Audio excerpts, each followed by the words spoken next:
Dalam waktu yang bersamaan di Gubernur Jawa Tengah Ganjar Pranowo dan Gubernur DKI Jakarta Anies Baswedan dideklarasikan oleh dua partai politik sebagai calon presiden capres dalam Pilpres 2024 mendatang. Anies secara resmi diusung oleh Partai Nasdem yang diumumkan langsung oleh Ketua Umum Partai Nasdem, Surya Paloh di Nasdem Tower, Jakarta Pusat pada 3 Oktober kemarin. Di saat yang sama, Partai Solidaritas Indonesia (PSI) juga mendukung Ganjar sebagai capres dalam pemilu 2024. PSI bahkan melangkah lebih jauh dengan memilih putri kedua Presiden ke-5 RI Abdurrahman Wahid, Gus Dur, yakni Zainubah Arifah Chafsoh alias Yeni Wahid sebagai cawapres Ganjar. Menjadi salah dua gubernur terbaik tanah air, seberapa besar peluang kedua capres ini meraih simpati pemilih? Salah 3 pertimbangan yang bisa dilihat dari prestasi selama menjabat gubernur, kinerja hingga elektabilitas dari hasil lembaga survei.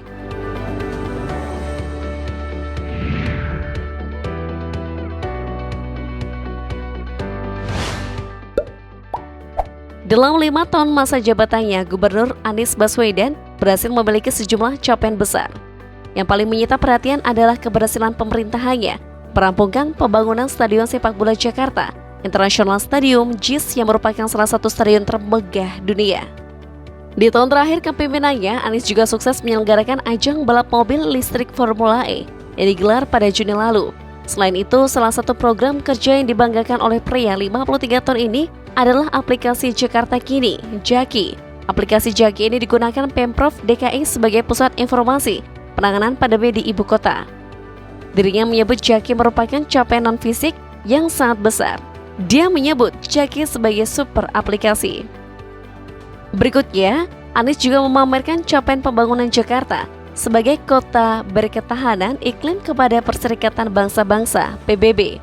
Hal tersebut disampaikan dalam forum diskusi internasional kota-kota anggota C40 bersama Sekretaris Jenderal PBB Antonio Guterres pada Jumat 16 April 2021.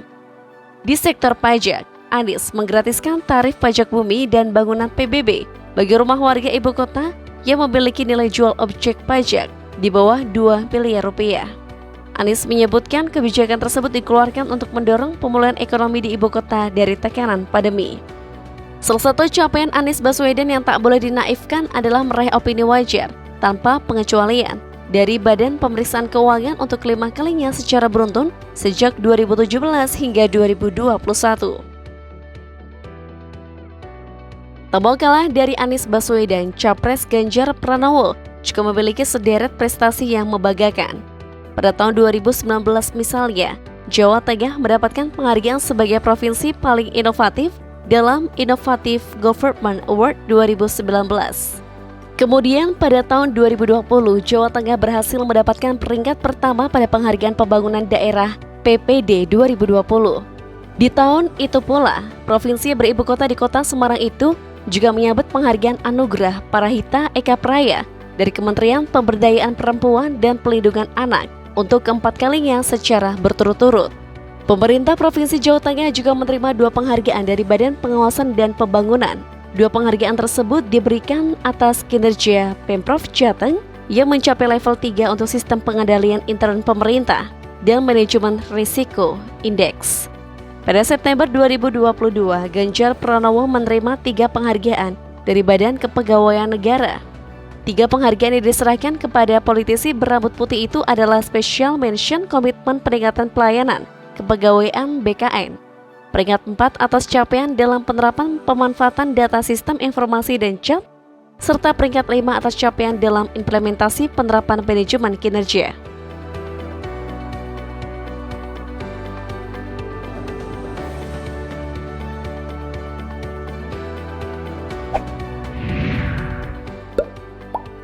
Kinerja kedua capres terfavorit ini didasarkan pada survei kinerja yang diadakan oleh lembaga survei Kedai Kopi pada akhir 2021 lalu. Pada pertanyaan awal, survei menanyakan siapa gubernur terbaik di Provinsi Jawa dalam penanganan COVID-19. Hasilnya Anies Baswedan unggul dan berada di tempat teratas dengan 37,2%. Sementara Ganjar Pranowo menyusul di peringkat kedua dengan persentase 29,1%. Pada soal kedua, responden diberikan pertanyaan siapakah gubernur di Indonesia yang paling baik menangani sejumlah permasalahan di wilayahnya. Permasalahannya diangkat meliputi 6 bidang, yakni transportasi umum, pendidikan, COVID-19, kesehatan, lapangan kerja, dan kemiskinan. Hasilnya Anies Baswedan unggul di 4 bidang dibandingkan gubernur lainnya, yaitu pembangunan transportasi umum sebesar 28,9%, pendidikan 28,5%, penanganan COVID-19 28,1%, dan kesehatan 25,4%. Sedangkan Ganjar unggul dalam penyediaan lapangan kerja 27,0% dan penanganan kemiskinan 32,4%. Terakhir, responden diberikan pertanyaan seputar keberhasilan gubernur di Provinsi Jawa dari segi pembangunan. Hasilnya, Ganjar menempati urutan teratas dari segi keberpihakan pada orang miskin sebesar 38%. Sedangkan Anies unggul di bidang transportasi sebesar 47,8%.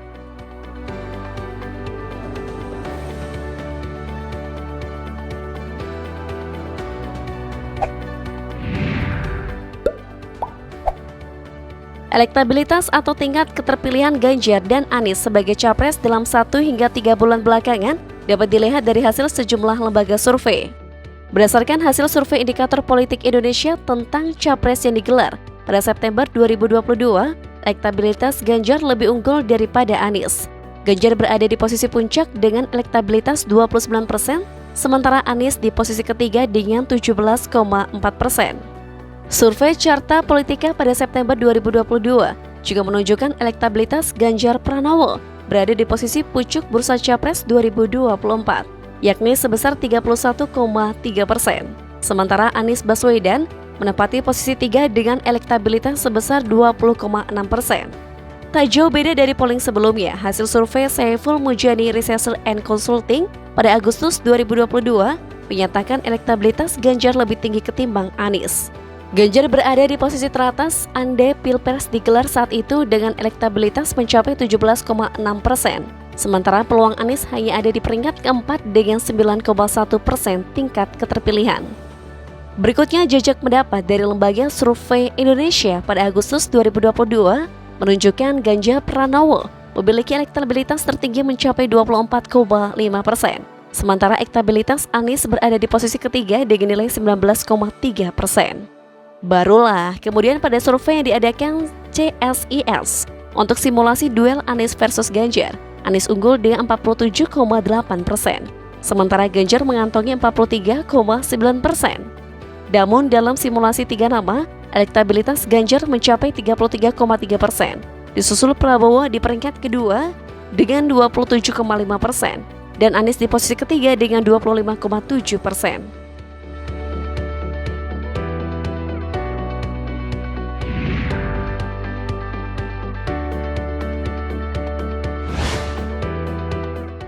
Sayangnya, meski keduanya kerap unggul dalam berbagai survei, mereka punya tantangan untuk melangkah sebagai capres.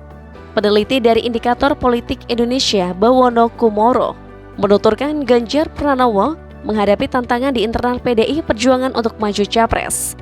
Apalagi Ketua DPP PDI Perjuangan Puan Maharani juga digadang-gadang ikut meramaikan bursa capres. Sedangkan Anies Baswedan bukan merupakan kader partai politik. Anies punya PR yang tak kalah hebat untuk melobi dukungan dari partai-partai politik agar dapat memenuhi ambang batas pencalonan presiden untuk dirinya. Guys, kira-kira apakah dua capres ini mampu menaklukkan tantangannya masing-masing dan berjibaku sebagai capres mendatang?